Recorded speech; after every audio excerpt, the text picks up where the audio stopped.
অর্থ নয়, কীর্তি নয়, সচ্ছলতা নয়, আরও এক বিপন্ন বিস্ময় আমাদের অন্তর্গত রক্তের ভেতর খেলা করে। জীবনানন্দ দাশের এই বোধে আক্রান্ত হয়েছেন অনেকেই, তারপর খুঁজেছেন জীবনের অর্থ। তেমনি একজন আমাদের আজকের অতিথি, যিনি প্রকৃতি, নিসর্গ এবং পাখির কাছাকাছি গিয়ে জীবনকে দেখেছেন অন্যভাবে। আমাদের আজকের অতিথি ইনাম আল হক।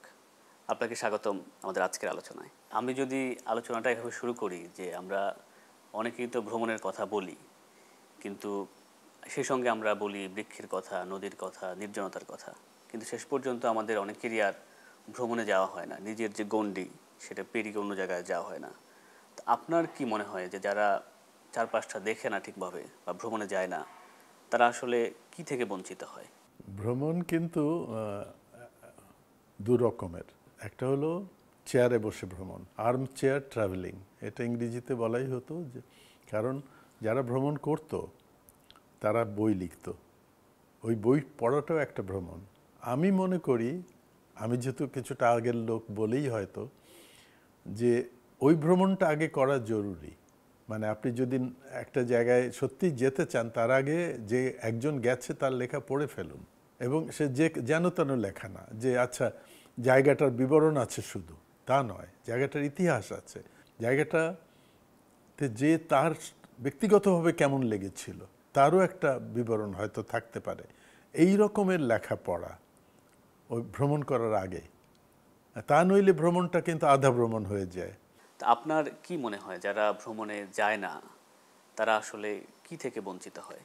আমি মনে করি যে পৃথিবীকে উপভোগ করতে হয়। পৃথিবীতে আমাদের একটাই সুযোগ মিলে এসে দেখার, উপভোগ না করে বিদায় নেওয়াটা দুঃখজনক সবার জন্য। সবাই, অধিকাংশ লোকে এটা অনুভব করে।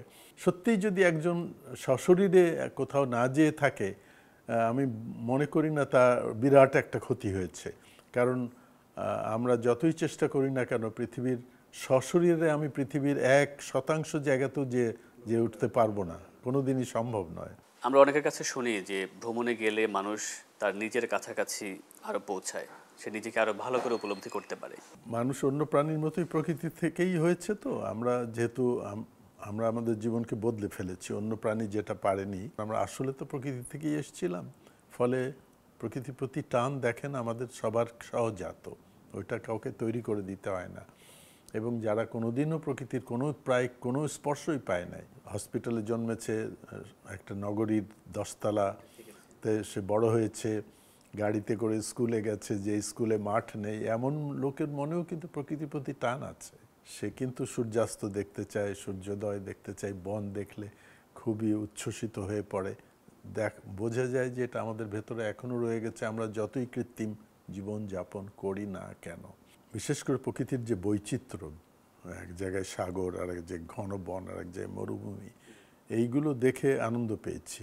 কারণ আমি বুঝতে পেরেছি এটাই আমার পৃথিবী, এক রকমের নয়। কিন্তু এক দেশেই শুধু সারা জীবন কেটে গেলে একরকমই মনে হয়। মনে করুন যে নেপালে সারা জীবন কাটিয়েছে, তার কাছে মনে হবে পৃথিবী সবই পাহাড়। আচ্ছা, সে হঠাৎ তাকে প্রথম যদি আপনি কক্সবাজারে নিয়ে আসেন, তখন মনে হয় এটা সম্পূর্ণ ভিন্ন জগৎ। সে তো কোনোদিন এটা দেখার সুযোগ তার দেশে নেই। 1997 সালে আপনি একবার অ্যান্টার্কটিকা গিয়েছেন এবং সম্প্রতি 2024 সালে আরেকবার গিয়েছেন। কেমন দেখেছেন? হ্যাঁ, অ্যান্টার্কটিকা একটা পৃথিবীর সবচেয়ে অপরিবর্তিত প্রকৃতি। কিন্তু এই একটি মহাদেশ, একটা আস্ত মহাদেশ কিন্তু, যেখানে মানুষের স্থায়ী বসবাস নেই, মানুষের দ্বারা সবচেয়ে কম পরিবর্তিত। সমস্ত ভ্রমণের গোড়াতে আছে কিন্তু পাখি দেখার জন্যেই বেশিরভাগ জায়গায় যাওয়া, এবং পাখি এবং অন্য বন্য প্রাণীও টিকেই আছে যেখানে মানুষ কম আছে, মানুষের দ্বারা পরিবর্তিত হয়নি প্রকৃতি, এমন জায়গাতেই তারা টিকে আছে। একটা আস্ত মহাদেশ এরকম একমাত্র অ্যান্টার্কটিকা। তো সেটা দেখার আমার সুযোগ হলো একবার। দ্বিতীয়বার গেলাম, মাঝে 27 বছরের পার্থক্য, এবং আমার দুই ভ্রমণের মাঝে একই জায়গায় যাইনি। কিছু জায়গায় দুবারই গেছি, কিন্তু অনেক জায়গায় আগে গিয়েছিলাম, এরপর যাইনি, এরকম। এবার গেছি, আগের বার যাওয়া হয়নি। ওখানে 6 মাস দিন 6 মাস রাত এরকম ধরে নিন। ফলে ওই সময়টুকুনের মধ্যেই যত প্রাণী ওখানে যায়, অ্যান্টার্কটিকায় খুব কম প্রাণী বসবাস করে স্থায়ীভাবে, ওখানে যায় শুধু আলোকিত সময়ে, যখন একটু সূর্যের আলো থাকে, যেটাকে গ্রীষ্ম বলা যায় ওই অঞ্চলে, সেটা হলো এই সময়, নভেম্বর, ডিসেম্বর, জানুয়ারি, ফেব্রুয়ারি। যেটা দক্ষিণ দিকে তাই একই জায়গায় দুবার যাইনি, মানে ধরুন ৮০ ভাগ জায়গায় ভিন্ন ভিন্ন হয়েছে, একই সময়ে যাইনি, ফলে এইসব পার্থক্য আছে। এবং এই জন্যই আমার জন্য এই ভ্রমণটা অত্যন্ত গুরুত্বপূর্ণ ছিল, যে আমি দুইভাবে দেখছি অ্যান্টার্কটিকার এক অংশকে। আমার পাখি গবেষণা খুবই সামান্য, বাংলাদেশে গবেষণা পাখি নিয়ে হচ্ছেই একবারে সম্প্রতি। আমার পাখির প্রতি ভালোবাসা কিন্তু শৈশব থেকে, ফলে বাংলাদেশের পাখি, শুধু পাখি তো সারা পৃথিবীতে অনেক, বাংলাদেশে তার একটা ছোট অংশ। আমার সামান্য জানাশোনা পাখি এইটুকুন নেই বাংলাদেশের পাখি। প্রজাতিগুলো আছে কিন্তু তাদের সংখ্যা, প্রত্যেকেরই সংখ্যা হয়তো আগে যার ছিল লক্ষ, এখন তার হলো শতে নেমে গেছে। দুঃখটা হলো বড় আমার কাছে, মানে গত এত দীর্ঘ জীবনে পাখি দেখে যে আনন্দ, তৃপ্তি, এটার পাশাপাশি এটা আবার খুবই শক্তিশালী একটা অনুভূতি যে এরা তো বিলীন হয়ে যাচ্ছে এই দেশ থেকে। পাখিদের মনটা কেমন, আপনি কি বুঝলেন, কেমন দেখলেন? পাখির মন আছে, কোনো সন্দেহ নেই। মন যেভাবেই আপনি সংজ্ঞায়িত করুন না কেন, মন তো আছেই। বহু প্রাণীর, আর পাখির চেয়ে অনেক ছোট প্রাণীরও মন আছে। প্রত্যেকটা প্রাণী কিন্তু ভাবতে পারে, পারিপার্শ্বিকতা সে ভাবে, তাই তো সে টিকে আছে। একটা কৃমিও পারিপার্শ্বিকতা নিয়ে ভাবতে পারে, একটা ব্যাকটেরিয়া পর্যন্ত ভাবতে পারে। ব্যাকটেরিয়া আর পাশে আর কোন ব্যাকটেরিয়া আছে সেটা বুঝতে পারে। ফলে ওইভাবে দেখলে মনের শুরু তো ওখান থেকেই, যখন আপনি পারিপার্শ্বিকতা বুঝছেন।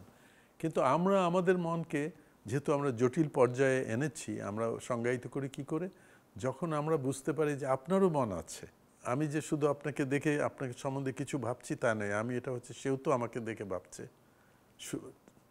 ওই কথা ভেবে আমি আমার আচরণ ওই হিসেবে বদলাতে শুরু করি। আপনার এত বছরের যে পাখি দেখা, পাখির কাছাকাছি যাওয়া, অনেক স্মরণীয় ঘটনা আছে আমরা জানি, কিন্তু সেখান থেকে মানে কোনো একটা ঘটনা কি বলবেন যেটা আপনার জীবন বোধ সম্পর্কে আপনাকে কঠিন নাড়া দিয়েছে? পাখিদেরও আছে নাকি মন বইটাতে সবই কিন্তু এরকম ঘটনাগুলো, যে আমি পাখি দেখতে যে যা ঘটেছে সেগুলোই নেই লেখা। এবং ওখানে একটা লেখা আছে আমাদের পরিচিত পাখি চকাচকি নিয়ে, চকাচকির চোখে বাংলাদেশ। আমি ওই কাহিনীটা লিখেছি যে আমি একদল চকাচকির সঙ্গে উড়ে মঙ্গোলিয়া থেকে বাংলাদেশে এলাম এবং কি দেখতে পেলাম। এই পরিবর্তিত ভূমি কিংবা বিষ্টপ দিয়েছে, সেইগুলো খেয়ে মরে গেল আমার আশেপাশের অন্য চকাচকিরা। ওই গল্পগুলো আমি লিখেছি। দীর্ঘ জীবনে আপনি অনেক ভ্রমণ করেছেন, প্রকৃতির কাছাকাছি গিয়েছেন। আমি যদি বলি যে এই বার্ধক্যে এসে জীবনের অর্থ আপনার কাছে কি দাঁড়িয়েছে? মানুষ জীবনের অর্থ কিন্তু নিজে তৈরি করে, প্রত্যেক মানুষ, কারণ এরকম কোনো ঢালাও অর্থ নেই যেটা সবার জন্য প্রযোজ্য। মানুষ ছাড়া অন্য কোনো প্রাণী তা নিজেকে এই প্রশ্ন করে না যে আমার জীবনে আমি কি করলাম, এর অর্থ কি, এর লক্ষ্যই বা কী ছিল। আমরা করি, আমরা ওই অবস্থায় এসেছি। কিন্তু আমরা প্রত্যেকেই নিজের জীবনের অভিজ্ঞতা দিই, নিজের জীবনের অর্থ কি সেটা একটা ধারণা করি বলেই ব্যক্তির পার্থক্য আছে। আমার জীবনের অর্থ আমি খুব একটা বেশি খুঁজিনি, কিন্তু ওইভাবে আমি একজন তৃপ্ত মানুষ, একেবারে আজীবনই এরকম। আমার জীবনে অভিযোগ কম, দুর্ভাবনা কম, দুর্ঘটনা কম। আমার জীবনে যেসব ঘটনা ঘটেছে প্রাকৃতিকভাবেই হয়, যে বাবা মারা গেলেন, মা মারা গেলেন, এটা জানা আছে যে মারা যাবেন। অপ্রত্যাশিত বড় দুর্ঘটনা আমার জীবনে কম ঘটেছে। আমি অত্যন্ত পরিতৃপ্ত জীবন, দীর্ঘ জীবন কাটিয়েছি তৃপ্তির। আমার অভিযোগগুলো কিন্তু সবই আমার সঙ্গে সম্পর্কিত নয়, বাইরের, যে হয়তো প্রাকৃতিক পরিবেশ ভালো থাকছে না তা নিয়ে আমার মনে কষ্ট কি অভিযোগ। আমি ইতিমধ্যেই দীর্ঘদিন বেঁচে আছি, সৌভাগ্যবান বলে মনে করি, কারণ অনেকেরই ভাগ্য হয় না এই বয়সে পৌঁছাতে। যদি মারা যাই এই বছর কি আর আগামী বছর, তারপরের বছর, আমি একজন পরিতৃপ্ত মানুষ হিসেবেই মারা যাব। খুব সম্ভবত বড় অভিযোগ নয়। পৃথিবী সম্বন্ধেও আমি বরং হতাশাবাদী নই। আমার মনে হয় পৃথিবীতে অনেকই খারাপ কিছু ঘটেছে, বিশেষ করে প্রকৃতি ধ্বংস যেটা আমরা করেছি সেটা ভয়ঙ্কর। বিশেষ করে এখন আমরা এই বিশ্ব উষ্ণায়ন দিয়ে বুঝতে পারছি যে আমরা খুবই ভয়ঙ্কর জায়গায় যে পৌঁছেছি। তারপরেও কিন্তু আমার আশা আছে যে আমরা বহু অদ্ভুতভাবে বদলেও ফেলেছি। বড় বড় মানুষ ভুলে যায় যে আমাদের এই ওজোন যেটা আমাদের রক্ষা করে সূর্যের খারাপ প্রভাব থেকে, সেটা আমরা ধ্বংস করে ফেলেছিলাম অনেকখানি, কিন্তু গত 30-40 বছরে সম্পূর্ণ আবার সেটাকে ফিরিয়ে আনতে পেরেছে। কত বড় একটা ব্যাপার, পৃথিবীর চেয়েও বড় এটা, তাই না? ওজোন একটা স্তর যেটা আমাদের পৃথিবীটা যত বড় তার চেয়ে বড়, এবং সেটা আমরা বহু বছর ধরে সিএফসি ব্যবহার করার ফলে ধ্বংস হয়ে গিয়েছিল, একটা বড় রকমের ক্ষতি হয়েছিল। সেটা রিপেয়ার হয়ে গেছে, পুরোপুরি আগের জায়গায় ফিরে গেছে। এটা মানুষ পেরেছে, করে ফেলেছে। এখন আপনার ভ্রমণ পরিকল্পনায় কি আছে? আপনি কোথায় যাবেন বা কি দেখবেন, কি পরিকল্পনা আছে? এমন পরিকল্পনা নেই যে এটা করতেই হবে। সবচেয়ে বেশি আমি ভ্রমণ করি কিন্তু বাংলাদেশেই। সবচেয়ে বেশি গেছি হয়তো সুন্দরবনে।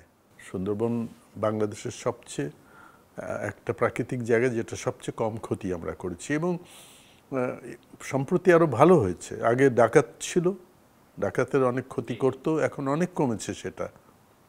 সুতরাং আমি বলবো একদিক দিয়ে দেখতে গেলে উন্নতি হয়েছে। সুন্দরবনের ক্ষতি তো আমরা করিনি গত 50 বছরে। যেখানে গ্রাম ছিল তার বাইরে গ্রাম এগিয়ে বনের মধ্যে ঢুকে পড়ে নাই,